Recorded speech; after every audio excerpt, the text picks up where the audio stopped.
I can hear it now. Fans take the field, and out of that eastern tunnel pour 215 well-drilled, well-disciplined Michigan bandsmen. They pour over the eastern sideline, they pour in the big block in, and they play the greatest college fight song ever written.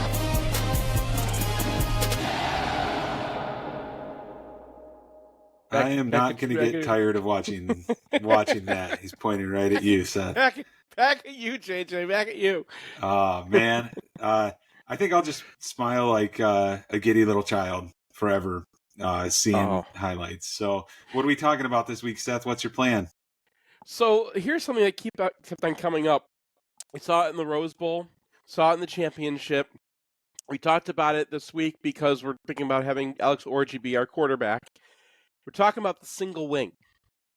So I wanted to kind of take you back and teach people what the single wing offense is, and Seth, like the to single show wing you is kind of like how is it's like post Model T, right? I mean, this is like going. So while we're pulling that up and look at that, speaking of stuff that's been around forever, houses and mortgages, interest rates still suck. I mean, they're almost 7, but not as bad as they were. Realtor and Lender.com. You guys have heard about this for years on the blog, but I love helping people buy houses, sell houses, finance houses, whatever. Realtor and Lender.com, or you can send me a text on there too. My number's on there. Get a hold of me. That's the plug.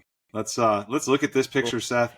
You can probably name everybody on here, and this is pre-numbers, so you don't have numbers to go off of. This is our 1901 team, but I want to show you like the T formation was like the base formation for much of college football history, and I this was kind of like the next step. Now I took pieces of this presentation from a presentation I've done for alumni clubs where I like talk about like the history of defense.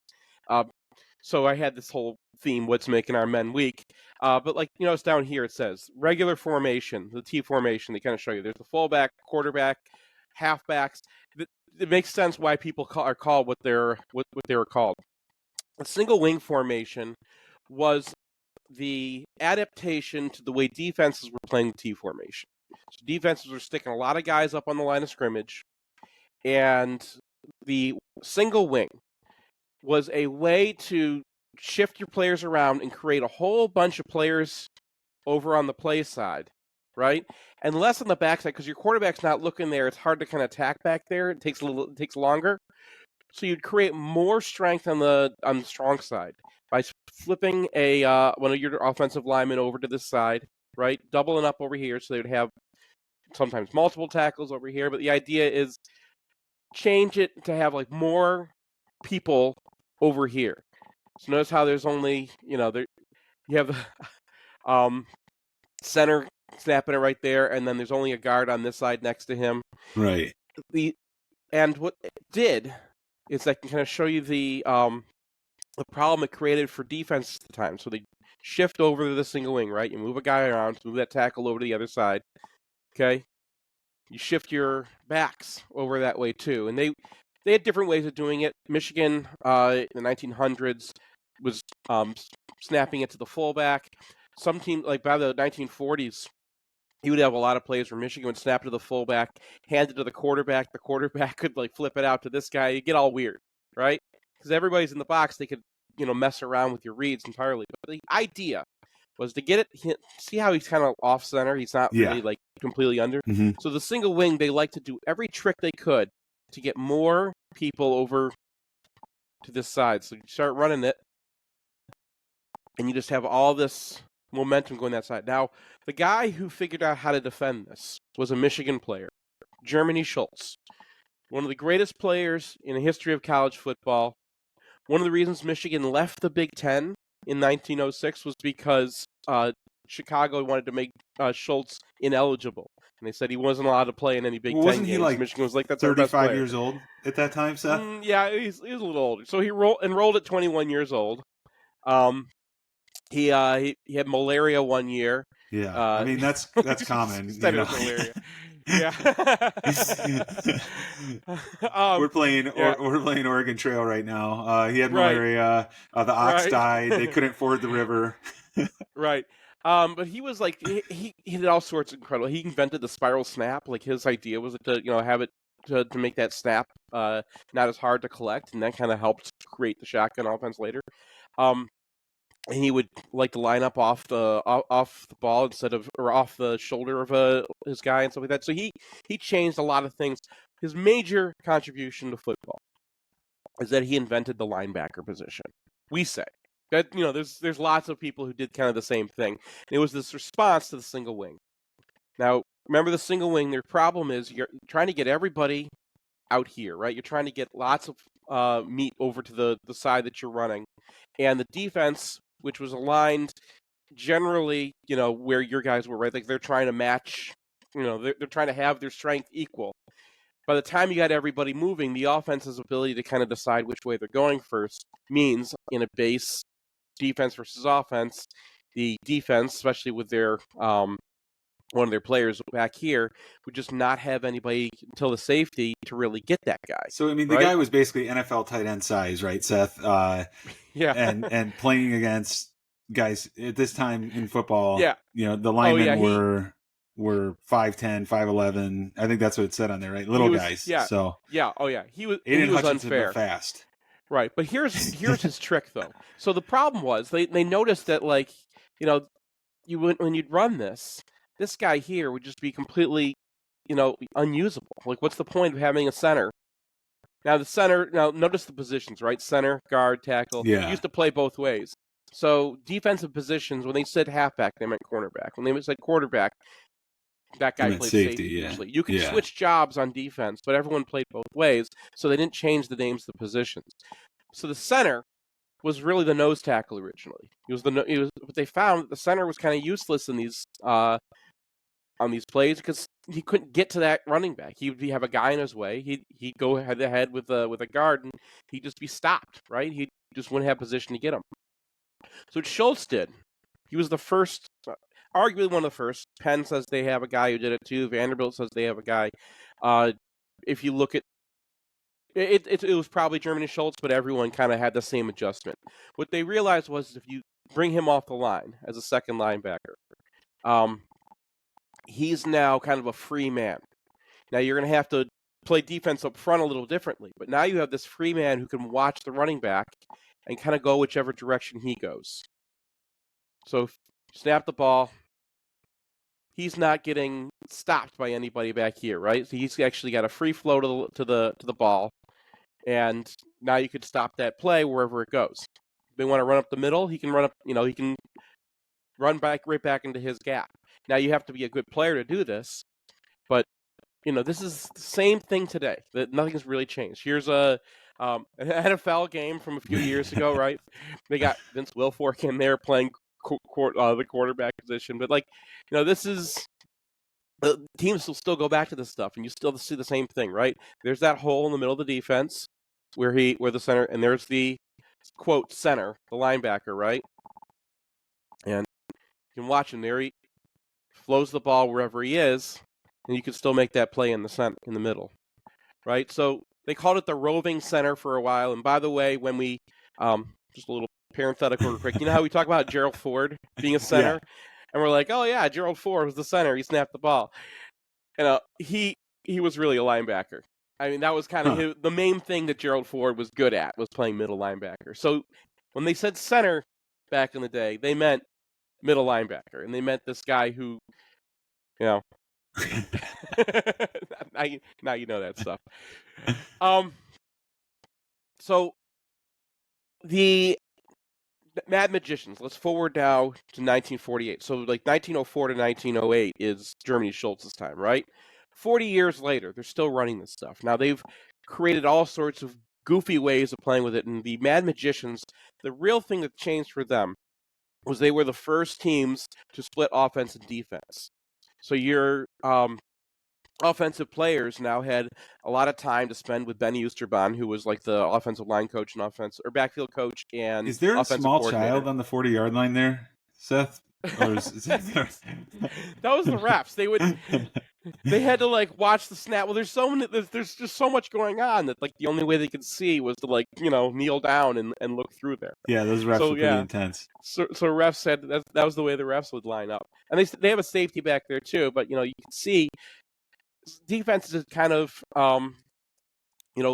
they've all used this linebacker. They all use him the same way. And the idea of this offense was just to create so much, make it so hard to see where everyone's going. I'll show you another play here. So they'd shift out of their T, right? And there you see like that standard single wing run right there. Yeah. So this is the 1948 Rose Bowl. This is Michigan versus USC in the Rose Bowl. There's cheetah motion. I mean, this stuff is all stuff that Michigan plays now, but there's a play action pass off of it. You know what would be fun? What if we dubbed Gus Johnson's calls over the top of this? I don't know why that came to my mind, but I mean, you kind of do that because, people are still running the same plays. Now, remember I told you how they messed around with like the snaps? We're going to try to watch this in slow motion to just kind of show you how the Mad Magicians. Now, remember, this is one of the first teams that had the time for the offense to just practice offense, right? That was the main thing that changed for the Mad Magicians. 1945, the Army game was the first time platoon football was ever played. Chris Chrysler was in charge of the rules committee for the NCAA, made a tweak to the rules and knew that he could do this, and then subbed out all of his players in the Army game in 1945. Fast forward, this is the 1947 season, but 1948 Rose Bowl, right? January 1st, 48. And these guys finally had time to practice. The offense could practice offensive plays instead of having to worry about playing both ways. Yeah. So they'd come up with all sorts of goofy things. So here, they snap it to the fullback. The fullback hands it back to the quarterback. The quarterback, right? So like in this time he's just running it in, right? So you can it's just a fullback dive, but look how the quarterback is ready to take it there. He's pretending to throw it out there, right? We definitely ran this on the Covington Middle School offense. Yeah. That play definitely was part of it. I love it. And so and teams are still running this today. So now here's Alabama. Now they're running something called the go-go offense here, but it's still single wing, right? It's still basically the same formation. So you got a fullback, you got a halfback, you got all this material over to the strong side, and have it's an unbalanced formation. So you're taking away one of your receivers, but the idea is to have all this material over to one side, and you defend it the same way today too. So you can see when they run it, see how it kind of all these gaps that you can stress all at once, and most of these gaps are on the front side. So it's a very hard to defend running offense, especially when you have when you're trying to commit guys to both sides of the line of scrimmage. So the function is still the same today, where you have lots of gaps on the front side of the play where you can attack, and to stop it going right down the middle is very hard because these guys are running duo. They're going to have two blockers here, two blockers here, and once again, it comes down to whether the middle linebacker or the center in the old days, right, can get around this guard. Now in this case, Colson tries to go inside of him. He goes around him and misses, and now you have no one blocking till the safety, right? Play functions the same way it always functioned. Alabama tries it again a little bit later. Same play from a little bit different formation. Now they're in a pistol to try to attack downhill more. This time, Colson makes the play. But you see, there's all this space that over here, where they have all these extra guys, there's all this space. We can go back. So this is the 1950 team. See how they shift out of the T formation. The idea of these shifts is that it's really hard for the defense to, they're trying to figure out where everybody is and get everybody assigned and get your. They didn't really do gap assignments back then. It was more man to man. But trying to figure out where everybody is, you have this shift real quick, and it's kind of hard to figure out everything is. Definitely. But you see the same thing. All those guys over there, and you can see they're messing with all the ways they can hand off. So here they snap it to the fullback, right, and then I like this one. Little tight end handoff. Yeah, he hands it to the quarterback. Quarterback hands it to the wingback, and there goes Bump Elliott. Wow. Yeah, I actually I wouldn't mind seeing that design. Little slot receiver. Yeah. Well, So I mean, Washington was doing this kind of stuff too. Remember, like all that misdirection. So here's Washington doing something similar, right? They're going to give it to the quarterback though, but they're having this guy come this way. He comes that way. The linebackers, everybody's flipping out, going to the side, right? Everyone's kind of popping backside. And look how many guys they have. Now you have a fake pitch over here. Watch Penix. He's going to kind of fake throw it out to this guy over here. Right, so they're using all this motion to kind of get you to stop looking at the guards. Meanwhile, the guards are pulling out. And I mean, this should be a touchdown, right? They've got everybody. They got a hat for a hat over here. They got a hat for a hat over here. There's nobody to stop it. The only reason it's not is Makari Page comes through this tackle and just makes an a play. Incredible play. Yeah. Right, but I mean, this is that kind of misdirection when you have all those guys moving around in the backfield. Very difficult to stop. Here's another neat little trick they had. This is back to that 48 Rose Bowl. All right. So here, now the rule was back then you couldn't pass from the pocket, which is one of the reasons they ran this offense so much, because they had all sorts of ways of getting you out of the pocket. They also, refs were a little easier on teams back then, so you could get away with, being on the edge of the pocket, or you could They let a lot of false starts go and everything back then. So he's on the edge of the pocket on this one, but it's going to be a pop pass. So watch, the fullback gets the ball, pretends to hand it to the quarterback. Quarterback pretends to pitch it out. Fullback still has it. Pop pass from the 10-yard line for a touchdown. Love it. Little Tebow dump. Like a lot of the other things that they did was they would get all these guys together in their formation, right? So now you have their linebacker back there, but you have all these guys in the line of scrimmage trying to, compress this. And it put a lot of pressure on the edges, because when you get a guy in motion here, this is a pre-snap read back then. I actually asked some of these guys about this before. They're all gone now, but we talked to Leo Koteski about it, and Dan Dworsky, a couple of the guys who play on this team, and Jack Weisenberger. I got to interview him once. And all of them said they didn't have RPOs. They were pre-snap reads. So you'd see where this guy's lined up. You see how he's reacting to you. He was a cornerback or halfback. You see how he's going to respond to you. And because he's playing so far in to try to set this edge, they realize they have all this space out here, and look how this guy just gets edged, right? He just can't get out there fast enough to get to the play. And, I mean, that play is still in existence today, right? Here we are, single wing formation, right? There's your running back, starting in a wide receiver position, motioning out. Notice how we still have all those guys over on one side.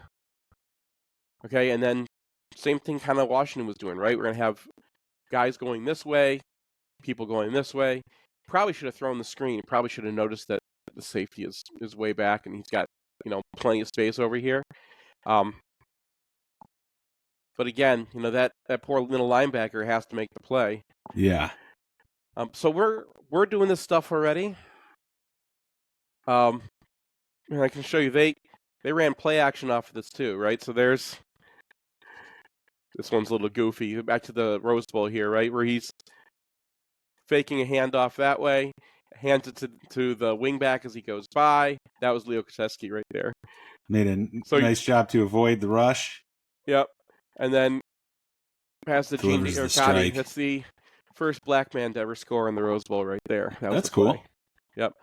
But yeah, I mean, you can run play action off this stuff too, because there's so much stuff going on. It's really hard to kind of watch everybody in the backfield, but you can't make it obvious. Here's Michigan in the Rose Bowl again, where they're doing it with Orgy.